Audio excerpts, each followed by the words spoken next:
अस्सलाम वालेकुम अहबाब, स्किल्स एकेडमी में आपको एक बार फिर खुश आमदीद कहते हैं।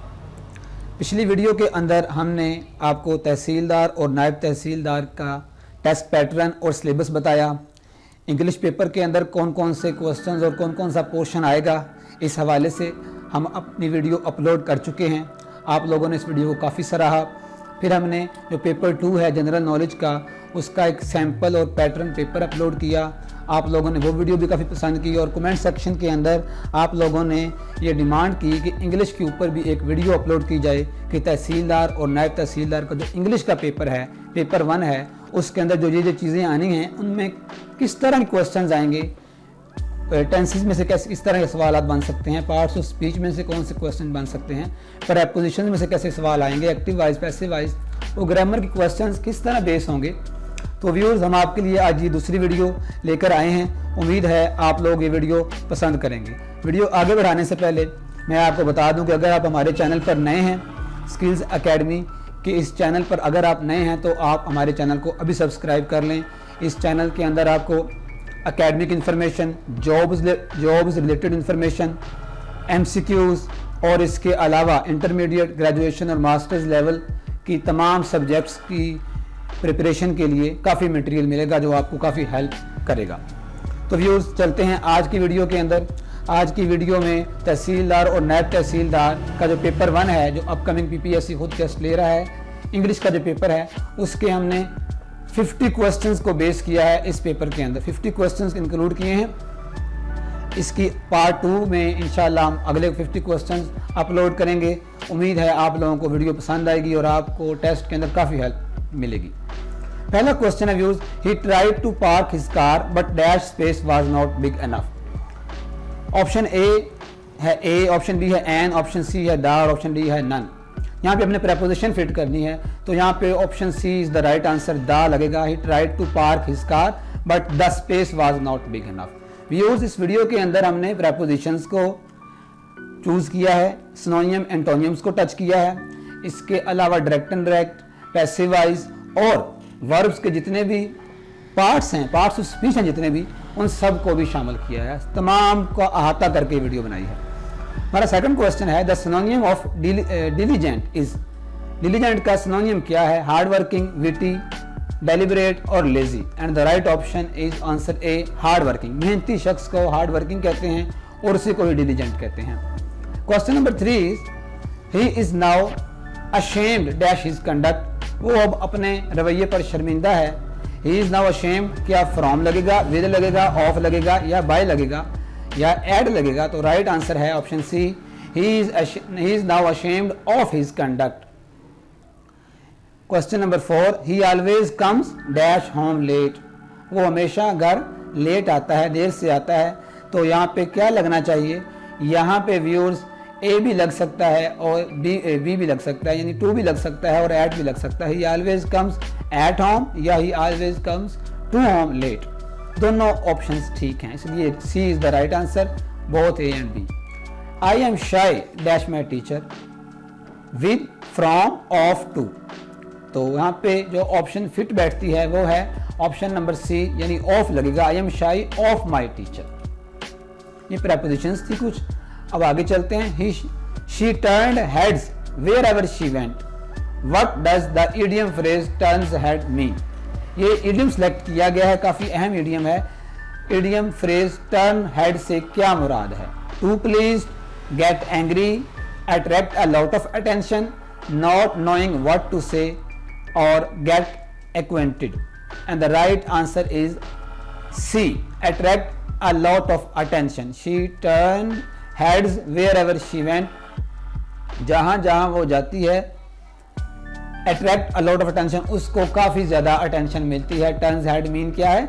उसको काफी ज्यादा उसको प्रेज़िराई मिलती है। I looked dash you at the party but I did not see you. I looked for you at the party, मैंने आपको काफी तलाश किया, but I did not see you, मगर मैं आपको ना ढूंढ सका। तो option C, 4 is the right answer. He succeeded dash killing the tiger. He succeeded in killing the tiger. Option D is the right answer. या by, with और of नहीं लगेगा, डी लगेगा इधर। Would you mind dash a picture with you, would you mind taking a picture with you, would you mind taking a picture with you. यहाँ पे viewers taking लगेगा, option C is the right answer. What you would you mind a picture with you, क्या आपके साथ picture बनाएं तो क्या आप उस बुरा तो नहीं बनाएंगे, बुरा तो नहीं बनाएंगे। Question number 10, I am now quite dash and hearty, hello HALE hello, HEEL hello और HALL है हाल। तो यहाँ पे क्या लगेगा, उसने स्पेलिंग्स को मिक्स कर दिया है। यहाँ पे फिट जो लफ्ज बैठेगा व्यूअर्स वो है हेल। हेल एंड हर्टी ये एक इडियम है, एक फ्रेज है, तो उसमें से लिया गया है। उसने हर्टी यहाँ पे लिख दिया, हम यहाँ पे हेल लगाएंगे। सिनोनिम ऑफ रेडिकुलस, रेडिकुलस का सिनोनिम क्या है, मिलता जुलता लफ्ज क्या है, silly is the right answer. Option A is the right answer. Silly शख्स जो होता है, जो बेवकूफ़ाना हरकतें करता है, समझदारी का सबूत नहीं देता, उसे हम सिली कहते हैं और उसे हम रेडिकुलस भी कह सकते हैं। Synonym of word patent, patent is dash, insincere, fatherly, morbid और obvious, and the obvious is the right answer. यानी ऑप्शन डी जो है वो ठीक है, ऑब्वियस यहाँ पे सिनोनिम बनेगा पेटेंट का। You dash not worry about me, you need not worry about me, option B is the right answer. You need not worry about me, आपको मेरे हवाले से परेशान होने की जरूरत नहीं है। कुड, शैल, वुड वगैरह यहाँ पे नहीं लगेंगे, नीड लगेगा। To pick holes, to pick holes views इसका मतलब होता है किसी चीज पर बिला वजह तनकीद करना, खामियां तलाश करना। टू क्रिटिसाइज समवन, तो option C is the right answer. To end in smoke, ये भी एक इडियम है, टू एंड इन स्मोक। तो इसका जो व्यूज आंसर है, राइट आंसर है किसी चीज को तबाह कर देना, बर्बाद कर देना, नुकसान उठाना। टू रियून वन सेल्फ, अपने आप को बर्बाद कर लेना, option B is the right answer. To have an axe to grind, to have an axe to grind means a private end to serve, यानी किसी हवाले से किसी के साथ कोई ताल्लुक जुड़ा होना, खुफिया ताल्लुक भी कह सकते हैं। Option A is the right answer. To have an, चलिए ये तो हो गया, दोबारा रिपीट हो गया है। क्वेश्चन नंबर 18 है views, he blows his own trumpet. Own trumpet जो ब्लो करता है उसका मतलब होता है जो शख्स अपनी तारीफ बार बार खुद करता है, प्रेजेस हिमसेल्फ, यानी option D is the right answer. What is mean by die in harness, ये आमतौर पर आर्मी के हवाले से इडियम यूज किया जाता है। Die in harness means die while still working, ये काम करते हुए जो शख्स फौत हो गया उसे डाई इन हार्नेस कहते हैं। यानी अगर आर्मी में कोई शख्स सर्व कर रहा था, जंग लड़ रहा था, लड़ते हुए वो मर गया, शहादत नसीब होगी, तो उसमें डाई इन हार्नेस कह सकते हैं। Aslam is a man of straw, a man of straw mean an unreasonable person, जिस पर आप रिलाई ना कर सके, जिसकी कोई राय ठोस ना हो, उसे हम कहते हैं man of straw, an unreasonable person. Like a sitting duck means ignorant person, जो शख्स किसी चीज से वाकिफ ना हो, बाखबर ना हो, बेखबर हो, इसे इग्नोरेंट कहते हैं। और ये लाइक अ सिटिंग डक भी एक इडियम है जो उस मीनिंग में इस्तेमाल होता है। चेंज द नरेशन, अब व्यूज शुरू हो गए, डायरेक्ट एंड डायरेक्ट पैसिवाइज वगैरह। My father said to me you must work hard, तो इसका जो राइट आंसर बनेगा वो है option C, my father said to me that I had to work hard, क्योंकि यहाँ पे माजी का सीगा इस्तेमाल हो रहा है, तो यहाँ पे भी हम उसको माजी के साथ ही यूज करेंगे डायरेक्ट एंड डायरेक्ट के अंदर, सेकंड पार्ट को। क्वेश्चन नंबर 23, मदर सेड, माँ ने कहा, वेयर आर यू गोइंग, तुम कहाँ जा रहे हो। जब हम इसको चेंज करेंगे, नरेशन की नरेशन बदलेंगे, डायरेक्ट इनडायरेक्ट बनाएंगे। Views, mother said to me where I am going, बिल्कुल गलत। Mother said to me where are you going, ये भी गलत। Mother asked where I was going, ये राइट आंसर है, क्योंकि वो मुझसे क्वेश्चन हो रहा है, तो इसलिए यहाँ पे लगेगा mother asked where I was going, option C is the right answer. What do you mean by bird brain? Bird brain का मतलब आप क्या लेंगे? Bird brain का मतलब होता है a person that is not too smart, a person that acts stupid. जो शख्स stupid हरकतें करता है, smart नहीं है, फूल किस्म की हरकतें करता है, उसे हम bird brain कहते हैं, बच्चों का उसका दिमाग है। तो option A is the right answer. Question number 25 है, what is meant by best of both worlds. ये एक फ्रेज है, उसका मतलब है a situation wherein someone has the privilege of enjoying two different opportunities। जब किसी शख्स के पास दो इकट्ठे मौके आ जाएं, वो दोनों अपॉर्चुनिटियां इकट्ठी अवेल कर सके, तो उसे हम कहते हैं best of both worlds. Urdu में हम इसको कह सकते हैं कि जिस शख्स की पांचों उंगलियां घी में, जिसे हम कहते हैं कि वो उस वक्त बड़े फायदे में, बड़े नफे में है, तो इंग्लिश में इसे बेस्ट ऑफ बोथ वर्ल्ड्स बोलते हैं। क्वेश्चन नंबर 26 है N arm and a leg means. तो ये भी एक फ्रेज है जिसका मतलब है वेरी एक्सपेंसिव और कॉस्टली, जो चीज बड़ी महंगी हो, a large amount of money, जिसके पास काफी सारी रकम हो, तो उसे हम N arm and a leg कहते हैं। He met a man who lived in USA last year. What is who according to the grammar here? यहाँ पे who का क्या मतलब है? who किस चीज की नुमाइंदगी कर रहा है? तो यहाँ पे who relative pronoun है जो he को रिप्रेजेंट कर रहा है। तहसीलदार और नायब तहसीलदार के इस इंग्लिश पेपर के अंदर ज्यादातर ग्रामर का पोर्शन आएगा, तो इस तरह क्वेश्चंस भी आएंगे। A person who is unable to pay his debt, ये आप जानते होंगे जो शख्स कर्जा वगैरह अदा नहीं कर सकता, इंसॉल्वेंट, दिवालिया हो जाता है। Option B is the right answer.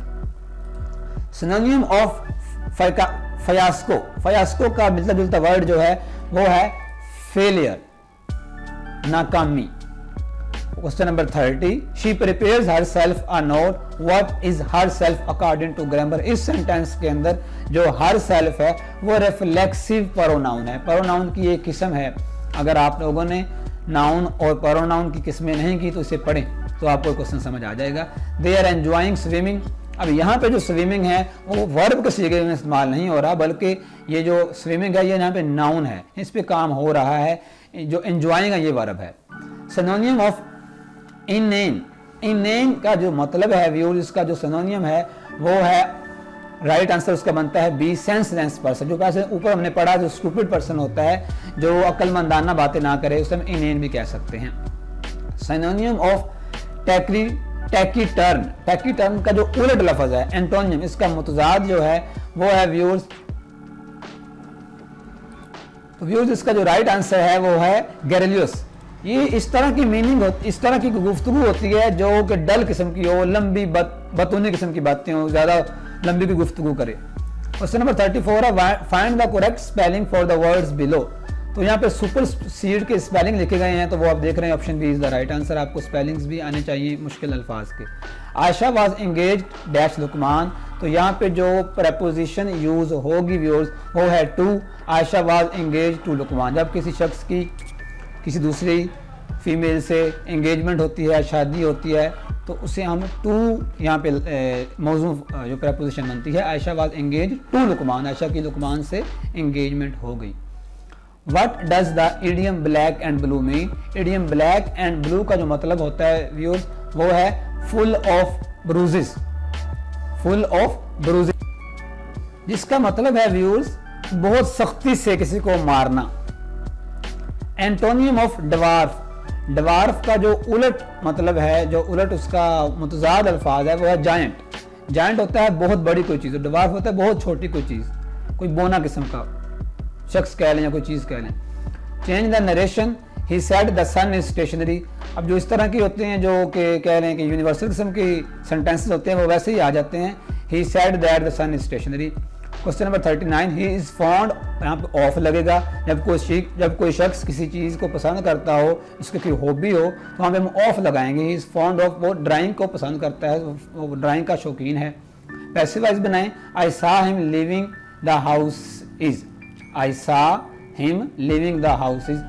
तो यहाँ पे क्या होगा व्यूअर्स, राइट आंसर बनेगा बी, ही वाज सीन, उसको देखा गया, leaving the house by me, क्योंकि यहाँ पे आई था उसको मी में कन्वर्ट कर देंगे। और जो द हाउस था वो शुरू में क्यों नहीं आया, क्योंकि ये सेंटेंस कुछ थोड़ा सा कॉम्प्लिकेटेड किस्म का है। आई सा हिम, मैंने उसको देखा, लिविंग द हाउस, घर को छोड़ते हुए, तो ही वाज सीन। पैसिव वॉइस के अंदर आपने हमेशा थर्ड फॉर्म यूज करनी है, ये आपको पता होगा। ही was scene living the house by me, right answer ये बनता है। आई was amazed dash his misbehaviour, मैं उसके इस खराब किस्म के रवैये पर हैरान रह गया। तो यहाँ पे व्यूअर्स ऑप्शन बी लगेगी, एट लगेगा, जो राइट आंसर जो प्रपोजिशन बनेगी at. I was amazed at his misbehaviour.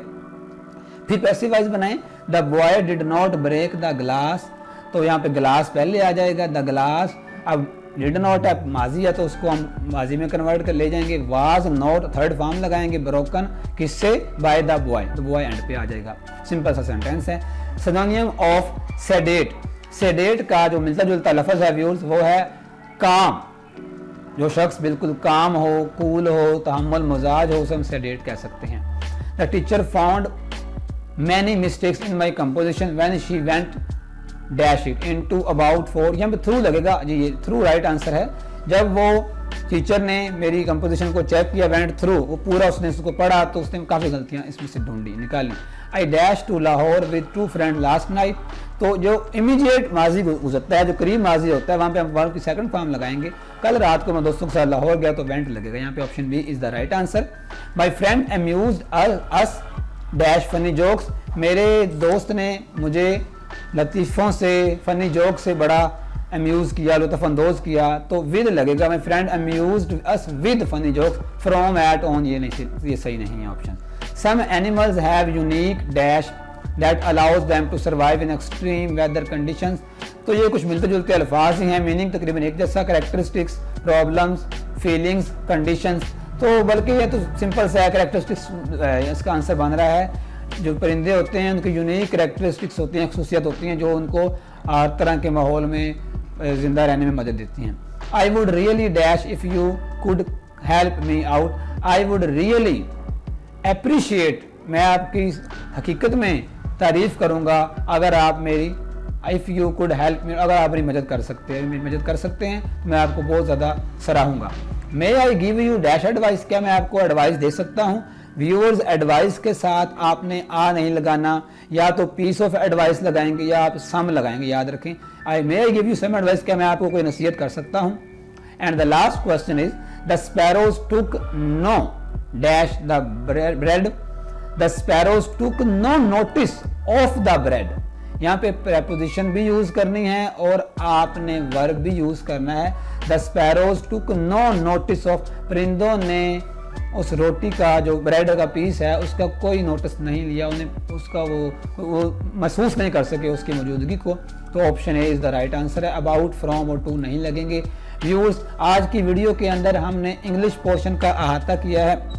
English portion के अंदर किस किस तरह के क्वेश्चंस आ सकते हैं, ग्रामर किस तरह बेस करेगी, इडियम्स किस तरह के आ सकते हैं, एक्टिव वाइज पैसिव वाइज के क्वेश्चंस कैसे होंगे, हमने तमाम क्वेश्चंस का अहाता किया है। हमने 50 क्वेश्चंस शामिल किए हैं इस वीडियो के अंदर, क्योंकि पेपर 100 क्वेश्चंस पर बेस करता है, इसलिए हमने वीडियो ज़्यादा लंबी ना हो जाए, इसको 2 हिस्सों में डिवाइड कर दिया है। नेक्स्ट वीडियो के अंदर इंशाल्लाह हम मज़ीद 50 क्वेश्चंस भी अपलोड करेंगे, लेकिन अगर आप हमें अपने कमेंट सेक्शन में कमेंट्स के ज़रिए हमें आगाह करें, वीडियो अगर आपको पसंद आती है तो फिर ज़रूर इंशाल्लाह दूसरी वीडियो भी अपलोड करेंगे। हमारे चैनल से जुड़े रहें, हमारे चैनल को सब्सक्राइब किए रखें, घंटी के बटन को भी प्रेस रखें ताकि आने वाली नई वीडियोज़ आप तक बर वक्त पहुँचती रहें।